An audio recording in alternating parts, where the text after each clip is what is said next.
Good evening, and welcome to the University Report. I'm Austin McCourt. And I'm Rebecca Bartelme. Here are tonight's top stories. In wake of last week's Dallas shooting that killed 5 officers, Wisconsin law enforcement and political leaders are taking action. They want to see additional penalties for those who serve. If that target happens to a police officer, there's really no enhancer or repercussion that goes about with it.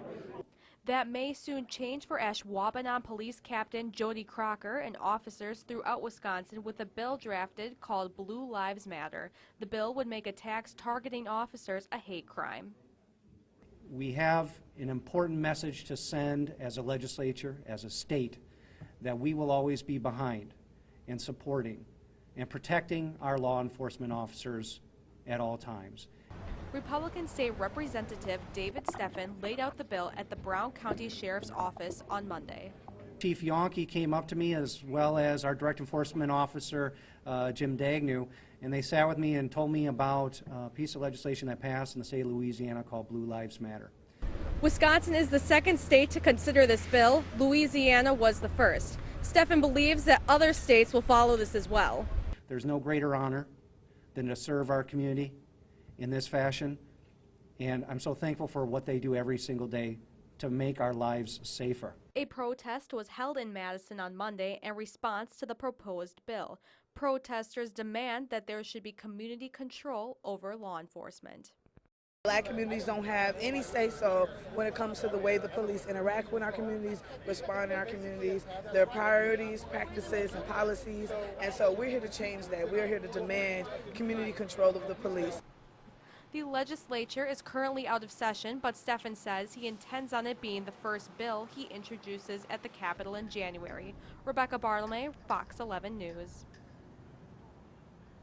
Many witnesses say they saw Shu's head go down before hitting the guardrail. The Manitowoc County Coroner's Office released that Shu revealed no significant injuries, and it was most likely a medical issue caused prior to the car versus barrier impact. Sunday, November 16th, Sean Campbell will appear in the Velzy Commons in Alsvik Hall. Sean will start his lecture for United We Stand on Mental Health at 7 p.m. Sean will examine his own issues related to depression, anxiety, mood, and trauma. Not only that, but he will explain how to maintain wellness as a young adult.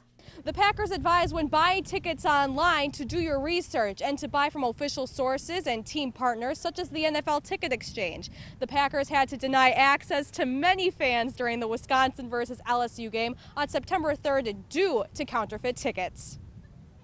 I'm Rebecca Bartelme, and I'm here at Ralphie Davis Pioneer Stadium, and I'm joined with women's head soccer coach Allison Strainer. So Allison, what are some things that went differently today that hasn't in previous games? We've had a lot of injuries. We got 1 or 2 people back. That makes a difference, but I think at this point in the season, when we've been in a little bit of a slump and a lot of people have stepped up, and I think this was just the time, when is it going to click, and tonight it clicked. So that helped a lot, but a lot of people played some pretty big roles that we've been grooming them for now because of our injuries, and I think it's all coming together now. Possession is our strength, and the last few games we've been playing very direct, and that's just not our game. When we possess the ball, we do well, and we're successful, and we possess really well tonight. How do you plan on moving forward after this big win? We're going to try to keep things going this way, and play to our strengths, fix a couple of our, we had a breakdown where we got a bad situation, we gave up a penalty kick, and I think learn from that and move on, but keep the good things rolling, and then learn from little things, but definitely just keep possessing the ball, doing what we do and getting to the offensive third. All right, well, thanks for joining us and congratulations on the win. The Appleton Planned Parenthood is the 6th clinic to close since Governor Scott Walker cut the funding for the organization back in 2011. Currently, the state has 2 abortion clinics in Milwaukee and 1 in Madison. The historic encampment made its annual visit to Platteville. Prime. 3-pounder, ready? Fire! Nice report. That's pretty good, huh? The historic encampment took place at Mount View Park on Platteville's far east side. Visitors to the encampment could see a variety of displays and participate in many activities from the 18th century. Reenactments included 1812 Prairie du Chien militia, children's games, a copper silversmith, and a cartographer. Over 2,000 school kids from around the area visited the encampment the day before it opened to the general public. The encampment is part of the Dairy Day celebration. From the arts and crafts to the music and to the brats of beer, when it comes to Oktoberfest in Appleton, everybody is a little bit German today. Although Sunday evening's storm didn't last long, the strong winds left down limbs and power outages around the area. So we came home and my neighbors were standing in front of my front door knocking on the door to see if we were okay. Stephen Gandy and his family were driving home when their house was struck by a tree in their backyard. Gandy, who works for Green Bay Public Works, was reporting a downed tree on his way home.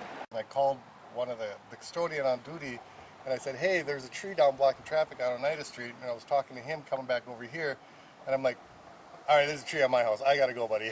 He said, okay, go take care of that. Although Sunday's storm was a surprise to many, crews like the ones behind me are always prepared in situations like this. Everybody's out checking in certain areas just to make sure everything's working properly around town. Tochterman and his crew spent the day cleaning up from Sunday's storm. We've been pretty busy. I mean, mostly down limbs, nothing too major yet.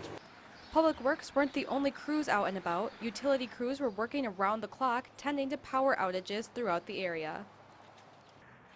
Between 25 and 30,000 customers lost power. Wisconsin Public Service spokesperson Carrie Spies said about 3,000 or so of those customers who lost power were in the Green Bay area. Green Bay is essentially cleaned up at this point. There's just a few scattered outages. Spies says they're always ready for storms. We're prepared for storms every day because we have outages every day, and it may not be storm related, but we have outages for one thing or another, high winds, thunder, whatever. So our people are ready for whatever Mother Nature wants to throw at us. Reporting in Green Bay, Rebecca Bartelme, Fox 11 News. This is the first year that court has been removed from the homecoming celebration. School administrators say that they'll see how this year goes before deciding to reconsider homecoming court in future years. Make sure to mark your calendar for the UW-Platteville Family Weekend. The event takes place from October 31st to November 2nd. Families are encouraged to come and participate in the variety of activities planned for the weekend.